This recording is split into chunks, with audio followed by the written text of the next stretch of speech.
सातत्याने 27 वेगवेगळ्या नाटकांमध्ये विविध भूमिका केल्या आहेत. अनेक स्त्री अभिनयाचे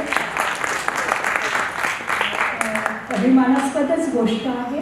अनेक स्त्री अभिनयाचे पुरस्कार त्यांनी प्राप्त केले आहेत. राज्य नाट्य स्पर्धेमध्ये महानायक बिरसा ह्या नाटकाचे कलावैभव नाट्य व सांस्कृतिक संस्थातर्फे 200च्या जवळपास त्यांचे प्रयोग झालेले आहेत. दशरथ मडावी लिखित राणी दुर्गावती नाटकाचे भंडारा डिस्ट्रिक्टमध्ये 35 प्रयोग झालेले आहेत आणि दुर्गावतीचा रोल मॅडम यांनी केलेला आहे. आणि अशा पद्धतीने चारुलता राजपौसेकर यांचा कार्याचा ठसा आपल्यापुढे आलेला आहे आणि सांस्कृतिक क्षेत्रातील पुरस्काराबद्दल आम्ही त्यांचं अभिनंदन करत आहोत. मी चारुलता त्यांना विनंती करते की त्यांनी आपलं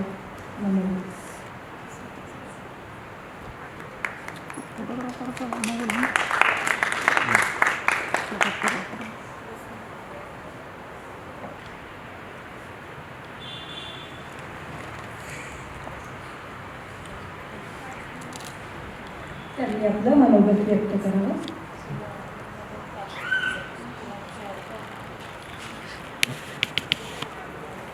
नमस्कार. आदरणीय मंच, सन्माननीय सदन, मोंडे सरांचे मी खूप खूप धन्यवाद मानते.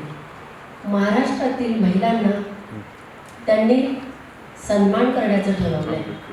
आम्ही इकडे तिकडे जातो नाटकाद्वारे, विविध प्रोग्रामद्वारे, पण कोणीतरी आपली पाठ छोटीशी का असेना थोपटवावी असं आम्हाला वाटतं आणि ते काम मोंडे सरांनी केलं.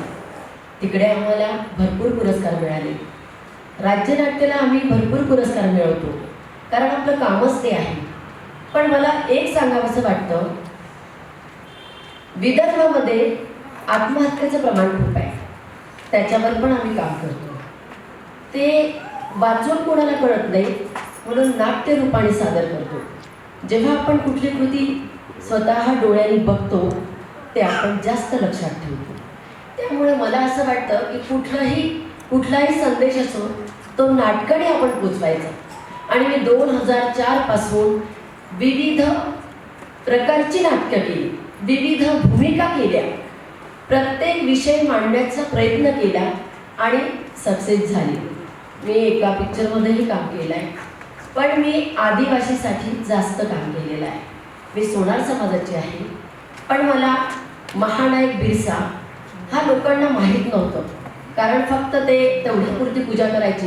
पण त्यांचा इतिहास काय हा आम्ही नाटकाद्वारे पोचवला. त्याच्या आम्ही 200 प्रयोग केले. आता मी राणी दुर्गावतीचा रोल करते आणि तो अभिनय राणी दुर्गावती कशी होती, तो इतिहास कसा होता हे मांडण्याचा प्रयत्न करत आहे. पण मला खूप आनंद झाला की मोंडे सरांनी आमची दखल घेतली. अशा अनेक महिला आहेत की संसार एकीकडे आणि आपलं कार्य एकीकडे, खूप मेहनत घ्यावी लागते प्रत्येक कार्य करताना.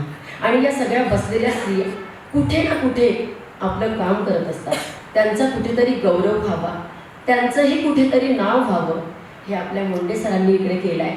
त्यामुळे मी त्यांचे मंचावरील मान्यवरांचे आणि आपले सुद्धा खूप खूप आभार मानते आणि इथेच थांबते. धन्यवाद.